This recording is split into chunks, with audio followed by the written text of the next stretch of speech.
for which it stands, one nation under God, indivisible, with liberty and justice for all.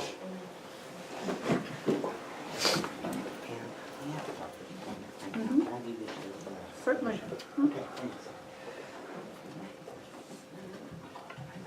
So we'll open the meeting up with public comment, and then public comment. Yes, Debbie? Excuse me, I find it cold. There's been some discussion in these meetings, some I've been part of, most I haven't because I was out of town, regarding the trust board, grant application and maintenance. So I was asked to find, I made copies for each of you, excuse me. The specific grant from years ago for the lift.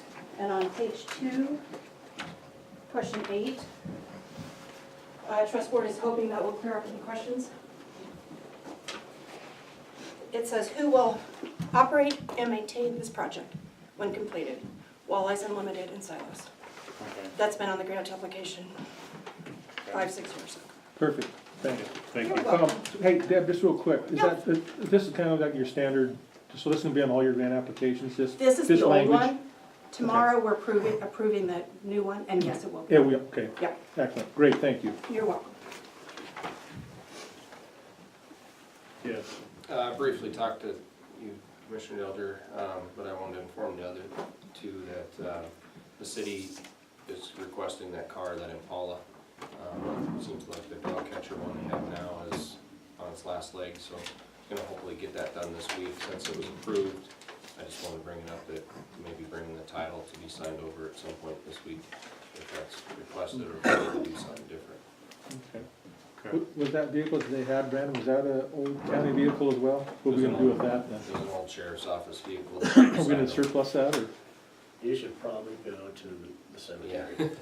Yeah. Senescence or something? I think it's a 1998, it's been around, it's been abused, All right, yeah. Are you gonna drive it to the junkyard then, or? No. No, I'm afraid the wheels might fall off. okay, all right. Any other public Let comment? me ask you a question. Yes. Since we're discussing this phone system, phone bill, yada, yada, yada, I looked in my phone books that I have, and I'm not sure that if you don't have a landline to get a phone book, I have no idea. In the Capital Region phone book, all the city offices and all the county offices are listed with phone numbers. In the Century book of 2018, under county, you have the Conservation District, 911, and the Sheriff's Department. There are no county offices, there are no city offices, there is no courthouse number, there is nothing. So if all this goes to fruition with this new phone system, are any numbers going to be listed? I called the sheriff's office because I didn't know the number for the sanitation department.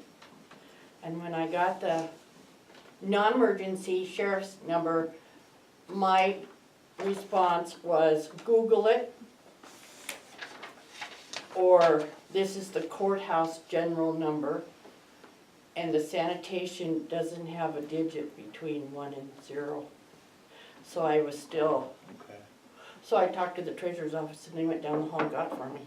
But it's not very user-friendly, I guess is my point. Okay. And I know I'm old-fashioned and I have a landline and a phone book, but some of those numbers maybe need to be listed somewhere. Are they not, they're not in the capital book, in the capital region, isn't They are in the capital region, but they are not in the CenturyLink, which is Dex. Okay. Mr. Chairman, I believe in the Century one, they're in the front under government. No, they are not.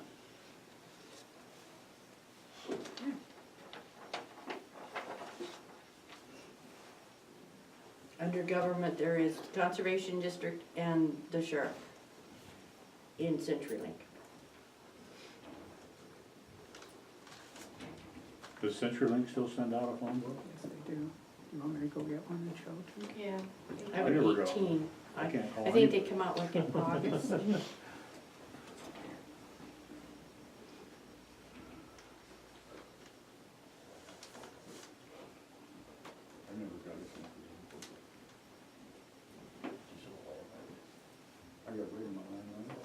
type that? And then I found out when you give up your landline, the solicitor will take it. Oh.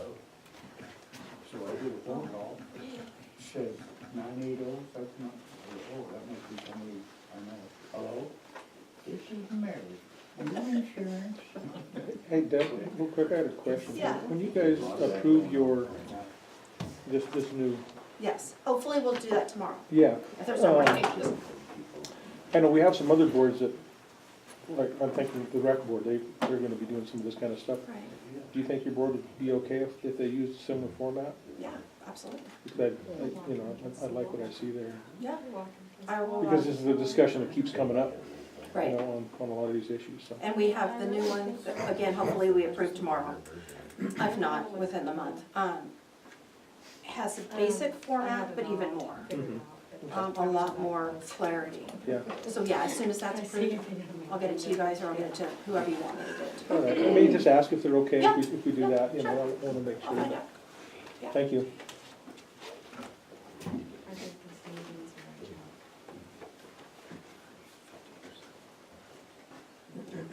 Mr. Chairman, in the front of the book, under the blue, there's city, then there's county, and Broadwater is the first one listed. What's under? With accounting, accounts payable, attorney, clerk and recorder, clerk of district court, commissioners finance, community service, and it goes on down the list. Thank you. I'll check mine. But see, it's not same color.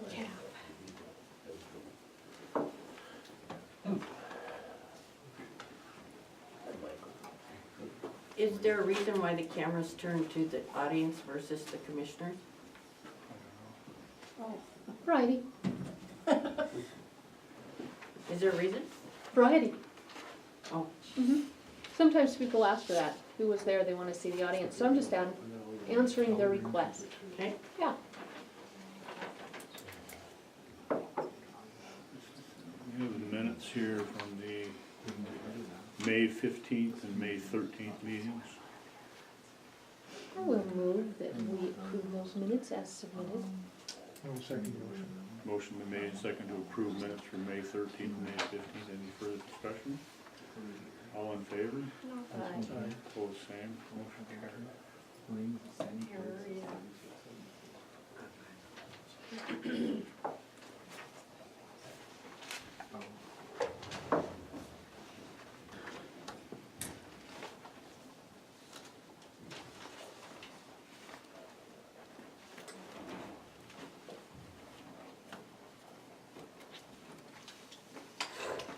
Thank you.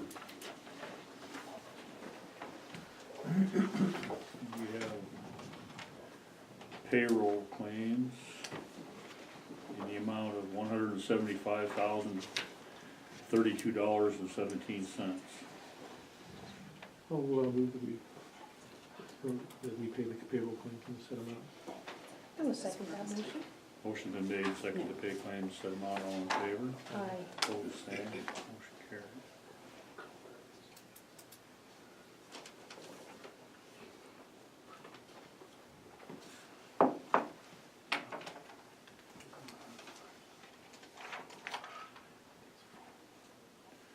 Claims in the amount of $113,937.43. We'll move to pay those approved claims in the amount of $113,937.42. Motion been made, second to pay claims and set amount, all in favor? Aye. Opposed, same. Motion carried.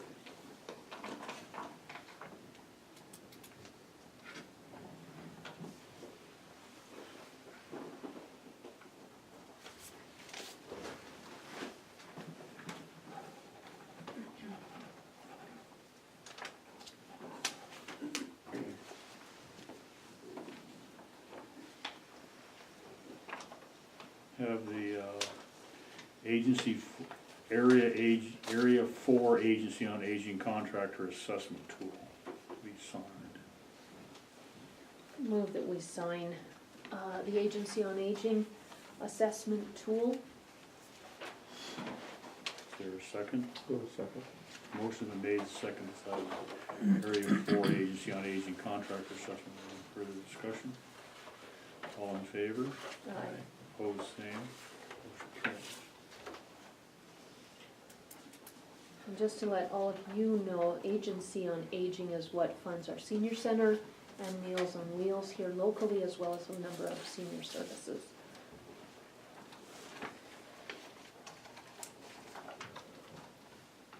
This is the Blackfoot Connect signature page for persons who are authorized to change the account with Blackfoot with the addition of Garrett Johnson, Laura Obert, and Daryl Fulford.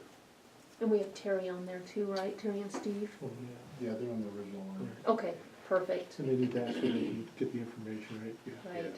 Okay. Right, I move that we add this list to the original list. No, second.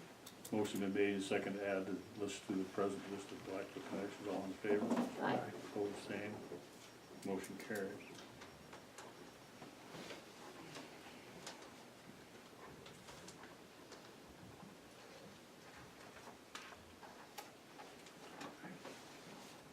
Let's see, we have mail from Vigilanti Electric Cooperative for a outage for May 17th. That's already happened. Letter from DEQ. Revised violation letter for Silos Water. We get that every Oh, this- year. yeah. And Daryl, just to catch you up, the silos is closed from October 1st until April? I don't remember the date. Anyway, so they don't do the water testing for those Oh, months because gotcha. they're not used. So we have to every year remind DEQ, and they start that with a violation letter. We send the letter, they come back and say, okay, yeah, we forgot. So that's what that is, I know that testing's been done. yeah, yeah. Okay. Tracy's not here for the DUI issue. Not Not yet, yet. but Terry did ask to slide in, if she can, between 10 and 10:15. Okay, And Tracy, I think, isn't due till 10:45. okay. So what do we have at 10:15 then? Sean? Yep, and I asked him if he could come down just maybe 10 minutes Okay. late. So we want to go ahead with Sean then, since Tracy's not here? No, it's Terry. Oh, Good. oh, okay. Yeah. Okay, I'm sorry. We've got a lot of Ts going Yes. on. Yes.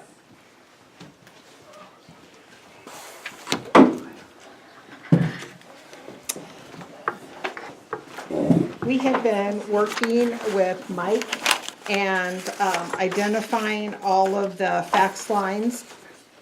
Here are copies of all of the fax lines that are on the Blackfoot account.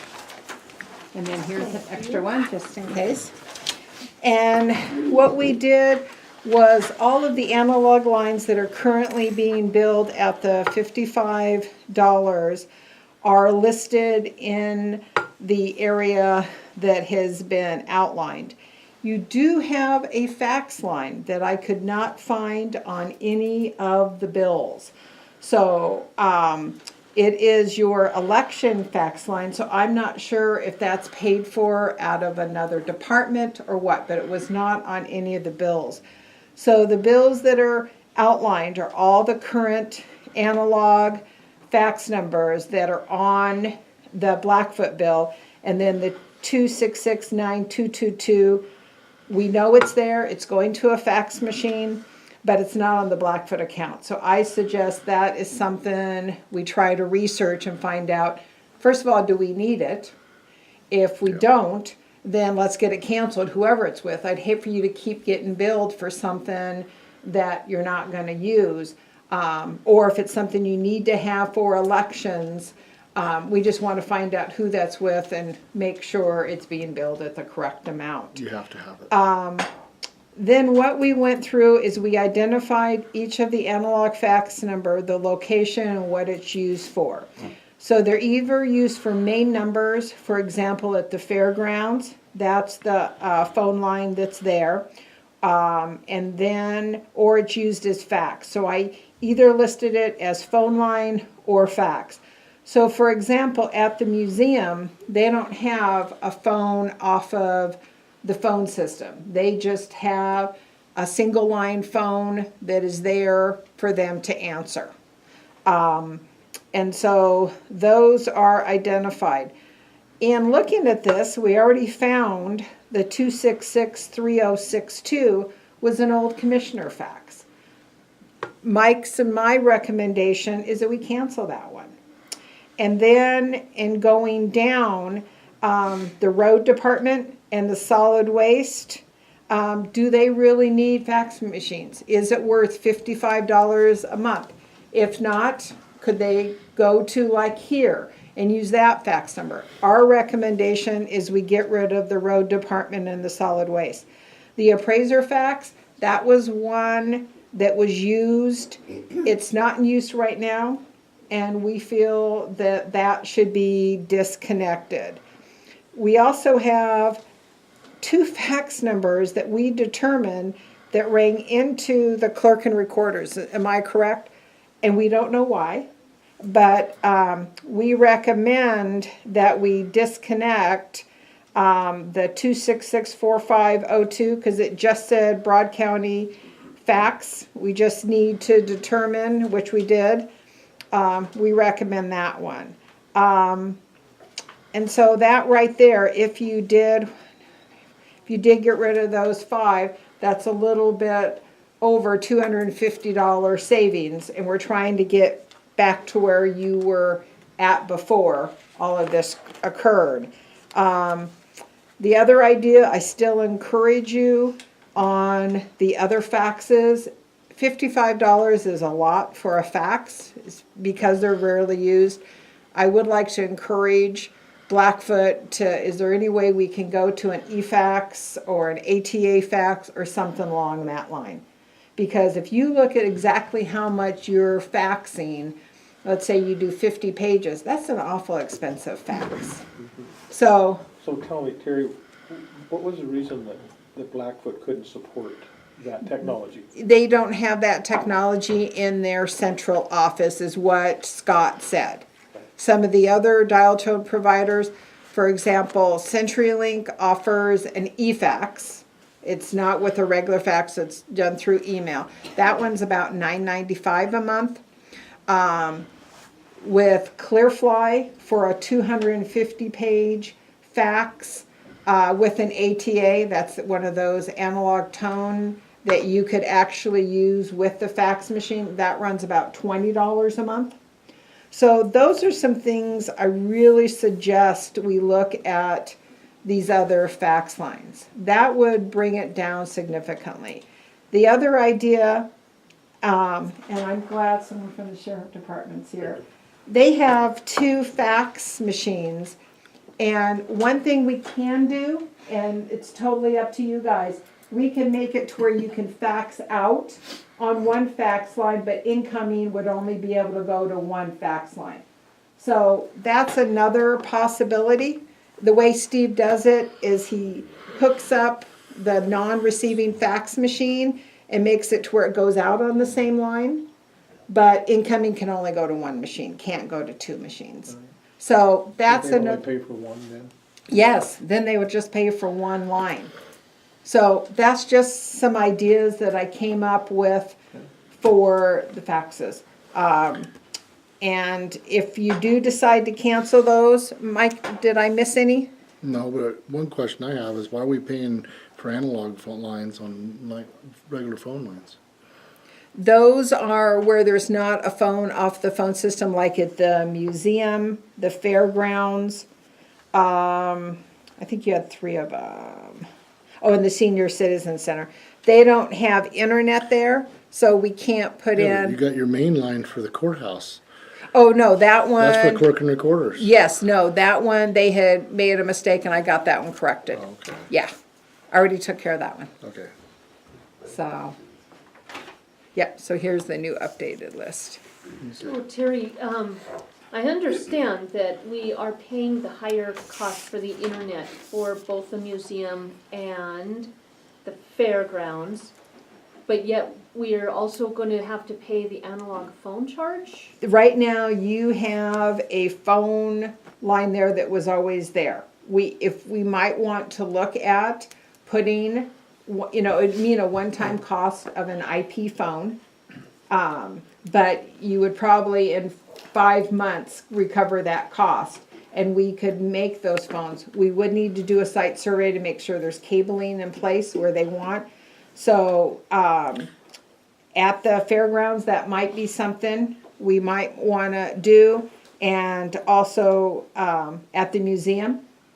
And then the airport, I think we already do have a phone off the phone system at the airport. I don't know what they're. Yep. So I have a question then on the airport, and I've got a message to the, Mike Ferguson, who runs the airport. Mm-hmm. Do they need to have this type of a line to run their fuel system, or to run the data over, or can they just do that over a regular phone line? How does that work? There's many different types. I don't know what type of modem.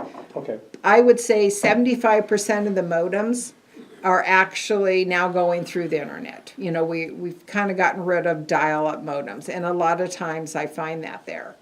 So that would be something interesting to find out. Are they using that line for the gas monitoring system? Because I know Northwestern Energy is an example, not there, but that actually requires a copper line to monitor gas service at some places. So that would like be. leak detection type stuff? Or what? It's just tank monitoring, Tank whatever their monitoring. monitoring equipment, they still have dial-up. Like I said, most places are moving to internet-based.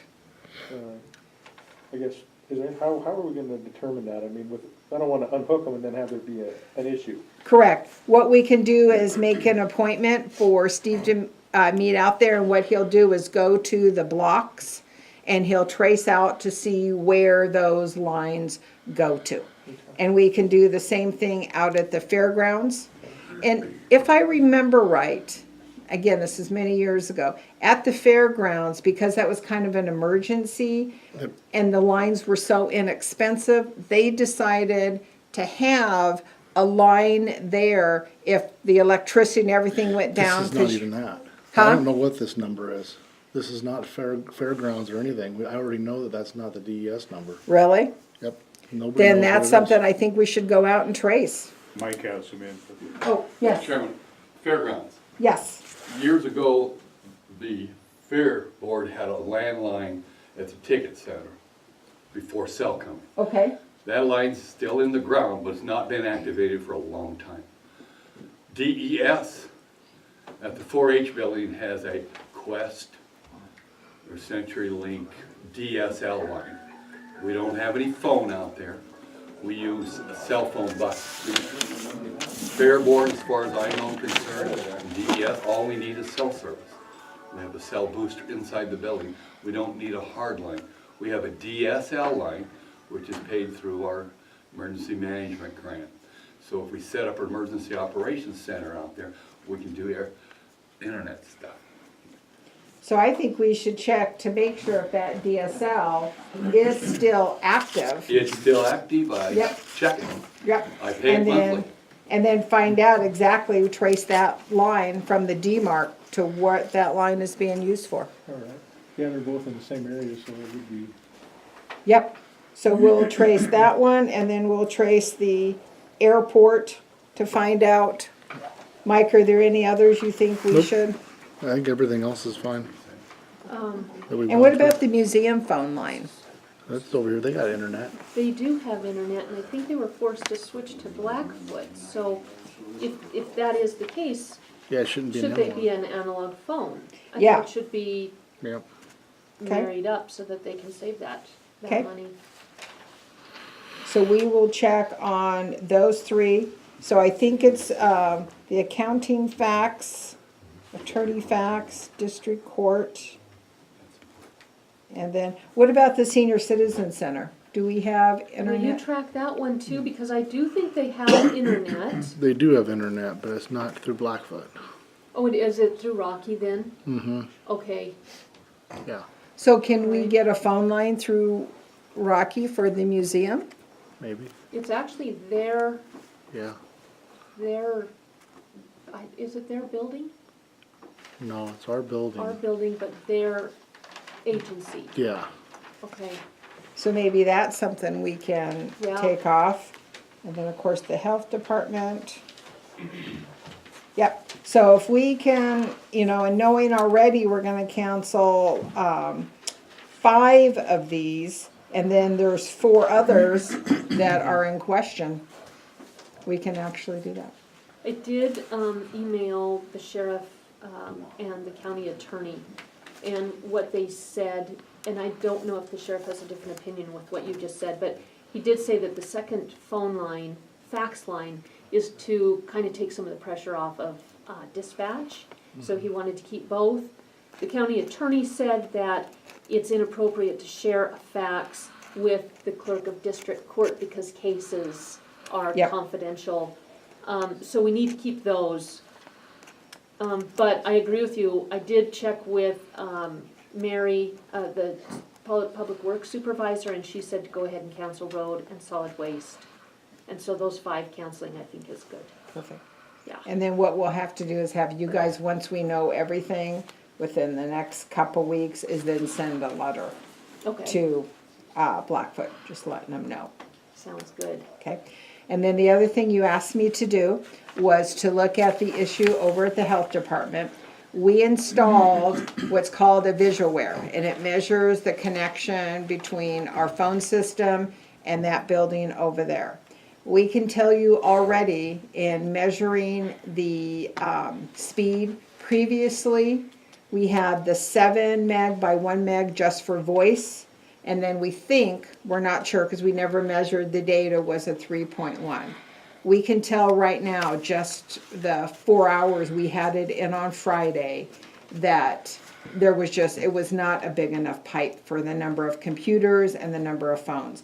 We are gonna run that system for a complete week. What would help is if they can keep track over there, when a call dropped or something, and we can actually look at our report and analyze it, what was happening when that occurred. So that is the issue. If that's something we will need to work, my IT staff could possibly work with your IT staff to see if they can put what's called voice prioritization. What that means is the phone calls get top priority. Data is very forgiving. If you got a little bleak, no one will ever know. But with voice, you get that choppiness. And so those are some options, but we would like to show documentation that that is why that's occurring. And we will be able to run you a report in regards to the connection. So that's what we analyze is being done. I can Anything tell else? Great, thank you, Terry. You're welcome. Terry, thank you Okay. very much. And then Mike and I will continue to work on this. Thank you. Thank you very much. You are invaluable. Oh, that's what I'm here for. We Have a will great go day. to Thanks, you too. Tracy. Actually, Sean, was it 10:15 and Tracy's at 10:45? I So- thought that Tracy wanted to get out for, No, that was Terry. that was Terry. Yeah. Okay, so we'll go with Yeah, I can do Sean. either way as well. Good. Okay, Sean. Okay. And I think Janae is here as well. Yeah, I don't know.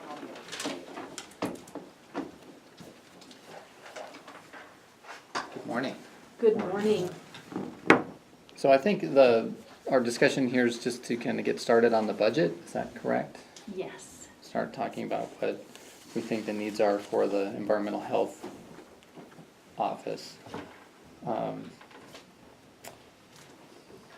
reviewed the budget from last year and kind of used that as my guidance and have just kind of started thinking about the best way to approach the office. One of the things that we have discussed in the past was trying to get some shared admin help, maybe with planning. And I think that that's, from my standpoint, pretty paramount to giving the public what they need in terms of just that help in getting permits that have been issued. We spend a lot of time getting that, or filling that need. is the public calling and needing permits that were issued or approved.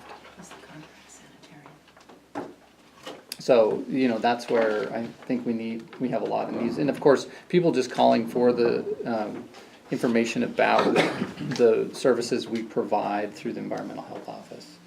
And my feeling is that because of our direct connection with the planning staff, that it would be a good fit for us to have some shared staffing there. Of course, we've talked about that. In terms of what looking at the budget in the past, I looked at that budget and it appears that budget, there would be enough money for a half-time employee in the admin help. And then looking at trying to provide that professional sanitarian position, looking at the staff salary that was available from before, taking some half-time admin help, there should be enough if that budget is still available at that rate to provide for finding a sanitarian, a full-time sanitarian. Lincoln County had a position open recently, and they were looking at about $21 an hour. I know Lewis and Clark has had one that was a little higher than that as well. So you should be able to cover the cost of a new sanitarian in terms of hiring someone. Now, if they're going to have experience or need training, those, you know, you're going to pay for, there's going to be extra costs involved with either way. If it's a new person that's becoming a sanitarian, you have they have to be a sanitarian in training, and there has to be a plan, and they have to work under a sanitarian that's already registered. So there will be costs in providing that training to them. Or if you're getting someone that is already a sanitarian, you're going to probably have to pay a little more for that. I just kind of looked at the budget that Debbie gave me, and looking at and tried to figure out what the multiplier is for, you know, your overhead costs and taking salary and that. And I do think that you could probably do the half-time staffing and for the admin, and then hire a professional sanitarian, and you should be able to find someone, I would think, at that rate. Now, it's a difficult thing. Sanitarians are hard to find. I mean, as throughout the state, there are typically 2 to 3 sanitarians trying to be hired by different counties, and small counties could be difficult.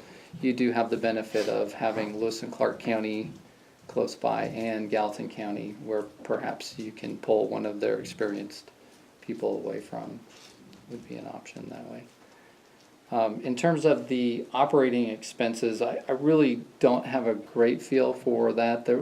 The budget, there was about 8% of the budget was for kind of what I would call operating expenses. Most of the budget is salary and wages, and that doesn't include the salary and wages, and my multiplier doesn't include the health plan, because I guess that comes from a kind of a different fund according to Debbie and Michelle. So I didn't have that information to look at.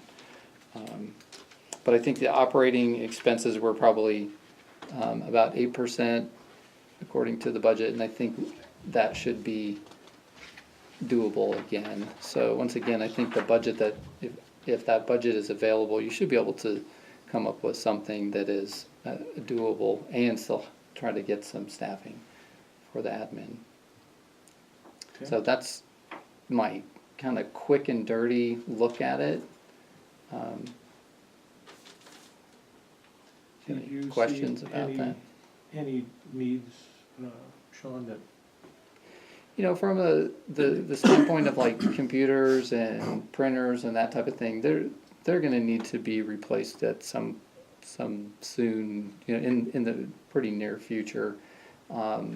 Especially when you look at how we do business today, like this whole fax thing is, you know, just kind of brings it all up. We don't do fax anymore. It's all email, and a lot of information is being put into the computer, and you know, it's very digital. And right now, Janaea works on a computer screen that's about this big, and she's trying to input information from one screen into that, so she clicks down. You know, there's some efficiency issues there where most admin, I would say, are now, they've been using 2 screens for their computers for a decade now, I would say. And I mean, I know that I've had 2 screens just for the work that I do for a long time. So it's things like that just that will create efficiencies for that, for the office.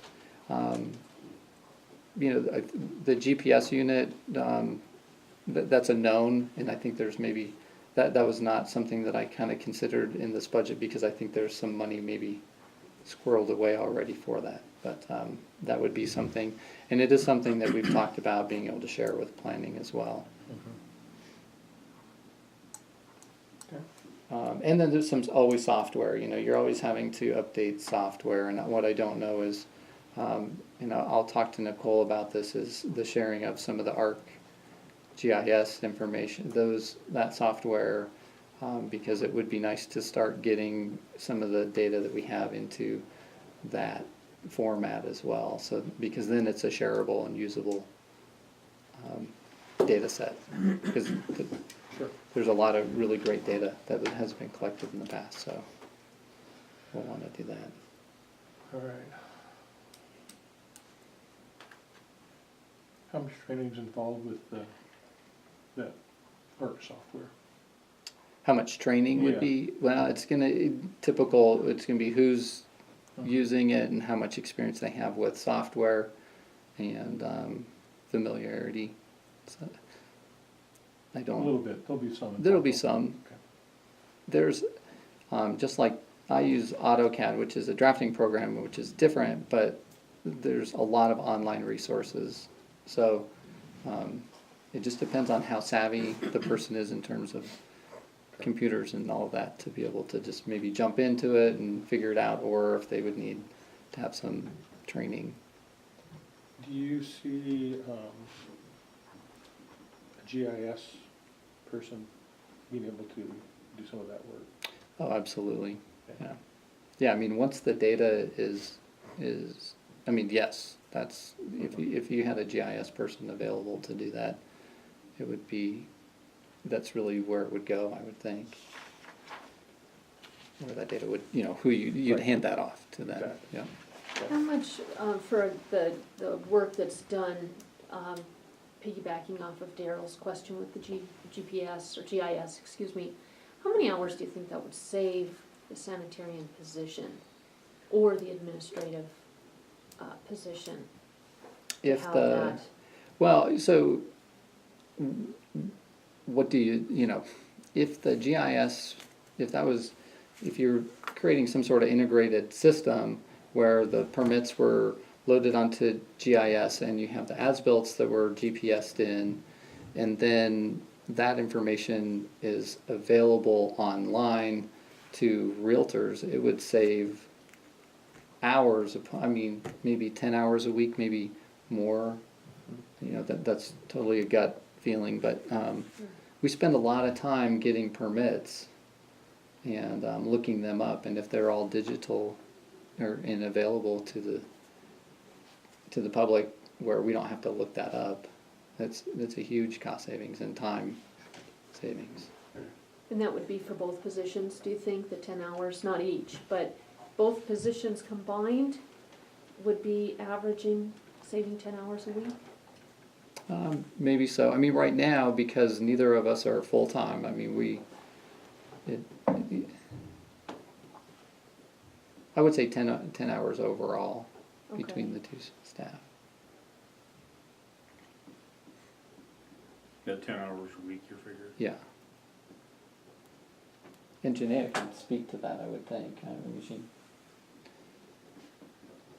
and that comes and goes as well, you know, with just like probably the real estate market and how it, when it's hot, you know, before, what did they say, before the final fours, when you have the most houses going on the market or something, you know, there's those kind of ebbs and flows, so.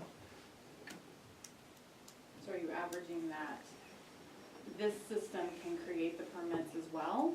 Is that what you're? No, not create the permits, just the ability to take the realtors, give the realtors an opportunity to look something up themselves once the permit's been approved and finalized, I guess is that.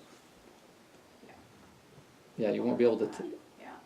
the I mean, sanitarian you and figure the, I'm in there 10 hours a week, right. so that just kind of shows you that that's a lot of my generated work is researching and doing search, but I mean, developing those permits takes time as well, so. You know. Yeah, and that's really that is the job of the sanitarian, is to generate those permits or and do all that work. And Janae's been really good at being able to help with that, obviously. So take that on the approved lots to be able to take those lots and keep them moving through the system.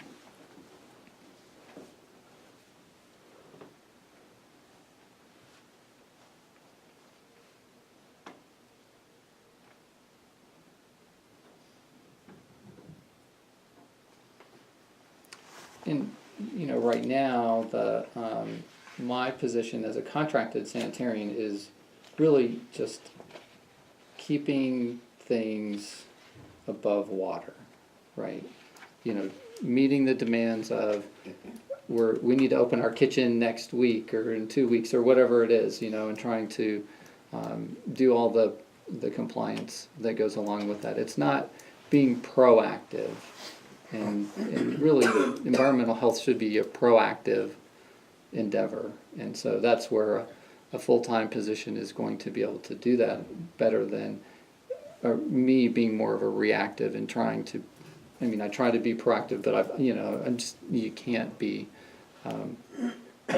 here for two days a week or sometimes up to 3 days a week. Give me some examples, Sean, what you're talking about. About being proactive? Well, just being able to get out into the community. Being proactive is going out and doing perhaps the food inspections on a regular basis instead of just like trying to get them done at the end of the year or trying to, or just when there's a license change and you go out and do that. That's being proactive. There's all kinds of environmental health items that communities do, because I haven't been a county sanitarian that does those kind of programs. I'm maybe a little remiss in saying that it would be something that's possible, but I do think that there are just getting your forms up to date, making sure that you're working with DEQ on some of the changes in the rules, and maybe with food and consumer, you're just part of the whole picture as a sanitarian of what we do. You can be proactive in the rule writing, that type of thing. So there are always programs that can be done. There's well permitting. Some of the counties do a well permitting program to help and it's really not to permit wells as much as it is to cover the costs of going out and telling them this is the okay place to put the well, and it's not going to jeopardize your ability to put in a drain field.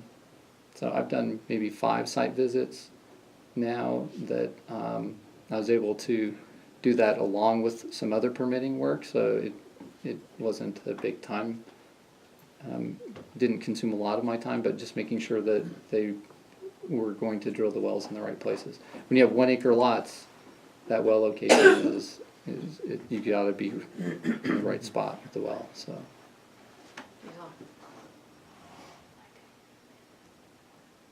So Sean, you've been in the position for 3-4 months now.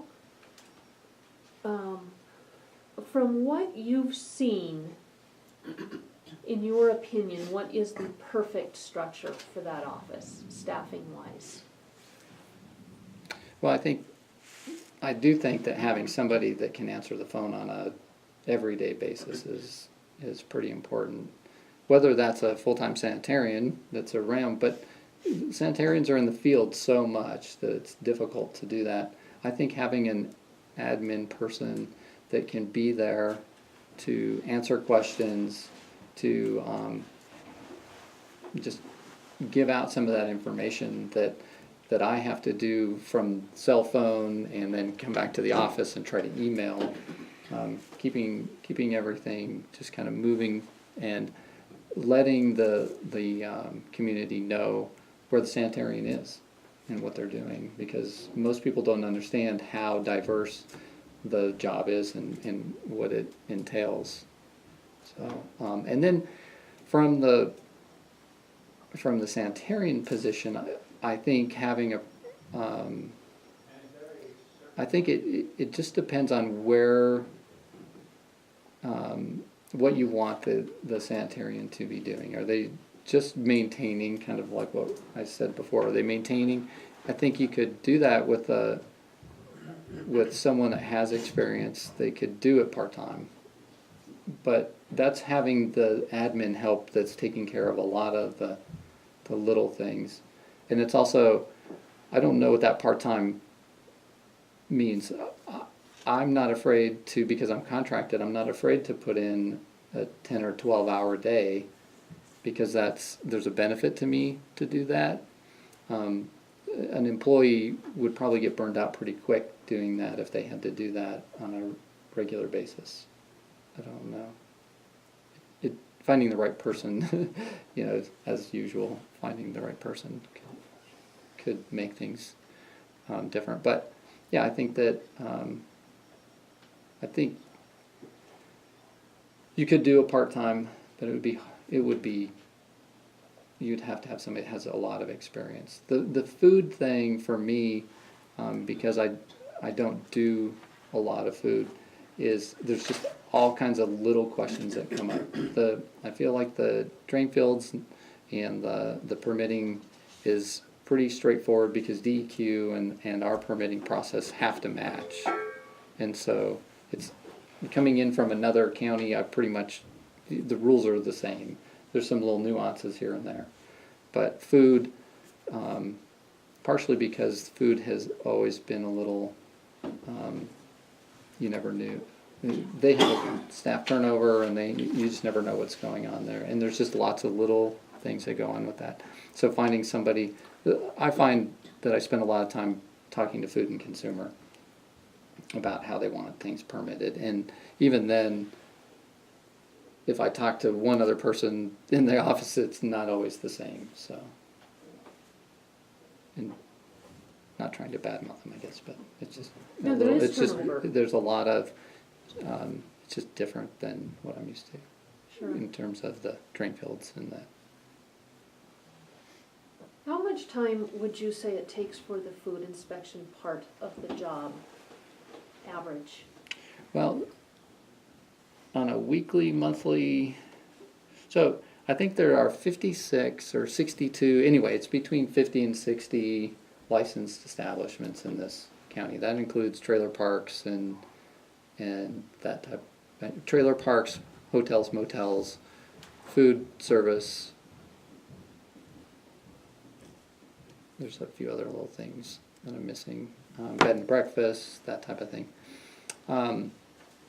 Right now, I have not been focusing on that. I've only been maintaining. So the town pump was ready, their casino was ready to open. So I did their pre-opening inspection. And those only take an hour. So I probably have been spending maybe 1 to 2 hours on the Food and Consumer side. The farmers market's coming up. I'll be busy getting that ready, and then we'll have the fair, and I'll be ready, you know, getting busy to do that. And then cottage industry, there's where you're allowed to do some baking and that type of thing from your home. I did an inspection for that last week. It's probably 2 to 3 hours a week, just maintenance wise, and I haven't put a lot of effort into starting the food inspections and that. And those typically take an hour to hour and a half per inspection. So if you have 60, you're going to have 60 to 90 hours guaranteed on those. I mean, some are easy, you know, but then a grocery store that has basically 3 different food services in there because they have a deli and they have a meat area and, you know, that type of thing, so. But I think, once again, that's probably one of the more important programs that we should be focusing on, but because that's the one that has the highest chance of risk.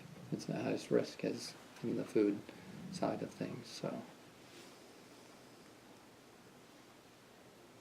So Sean, I would imagine, and I'm asking you to confirm this and help educate me, but I would imagine it's a slower job in the winter than in the summer.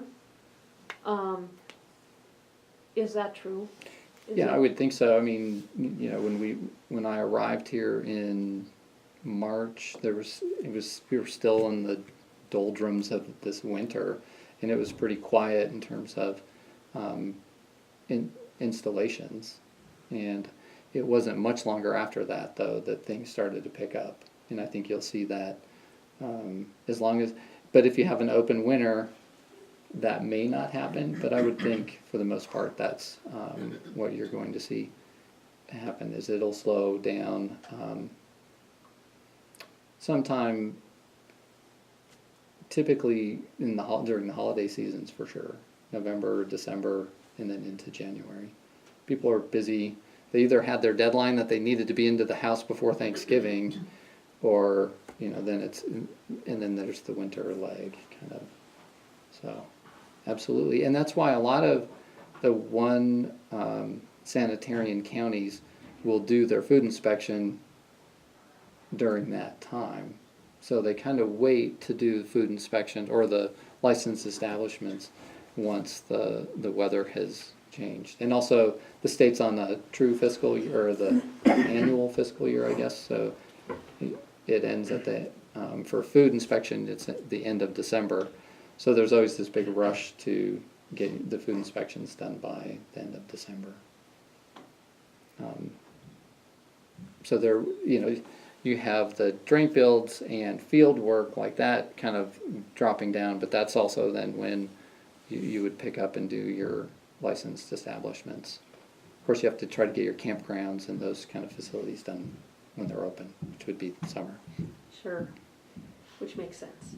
Right, and the pool, that kind of thing, so. Mm-hmm. I think you have one pool here, Mm-hmm. County.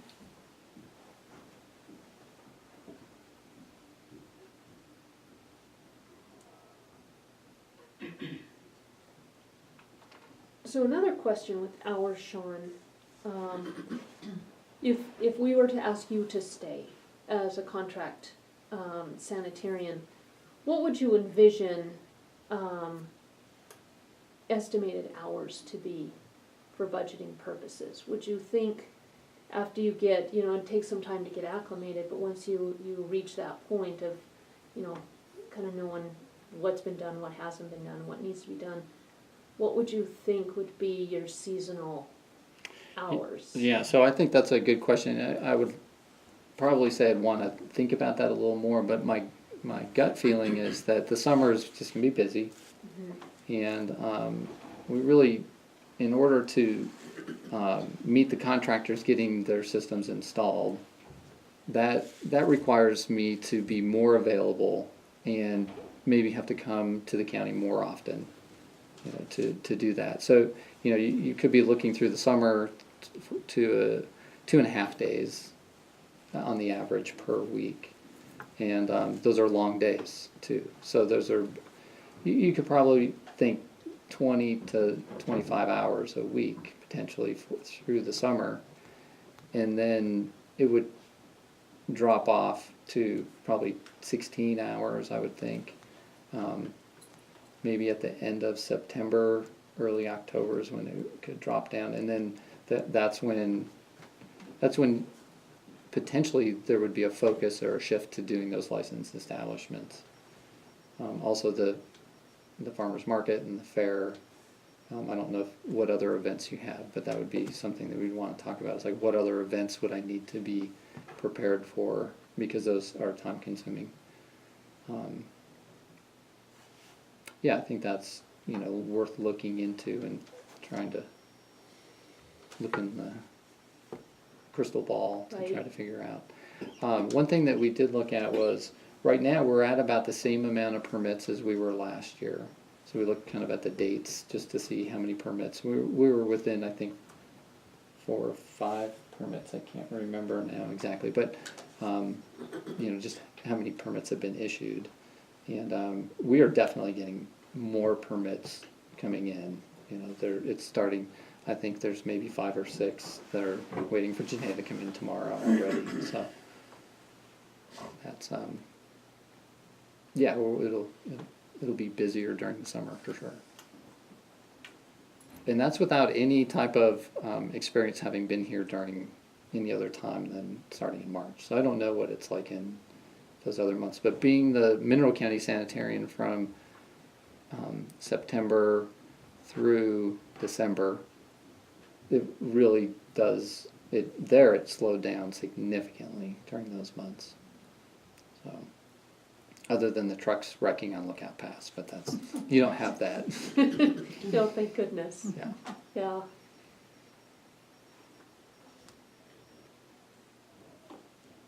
If we were to hire a sanitarian in training, would you be available to oversee and be our Mm-hmm. supervisor? Yep.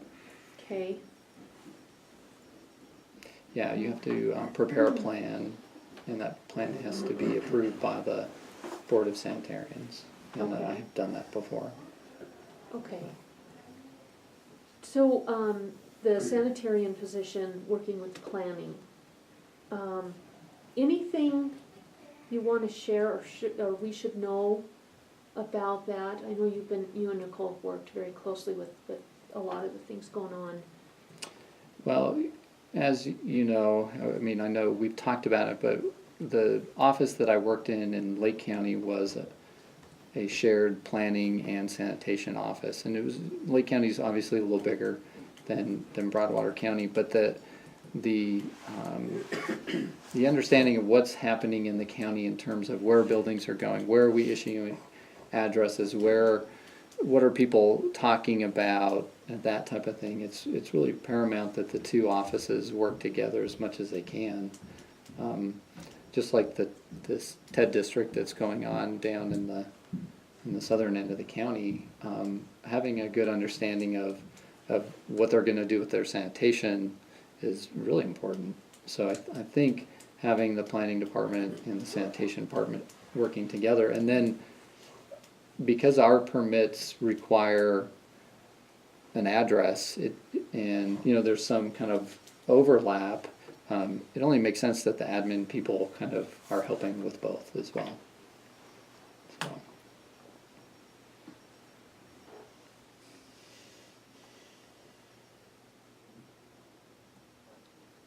Anything else we should be asking you that we haven't?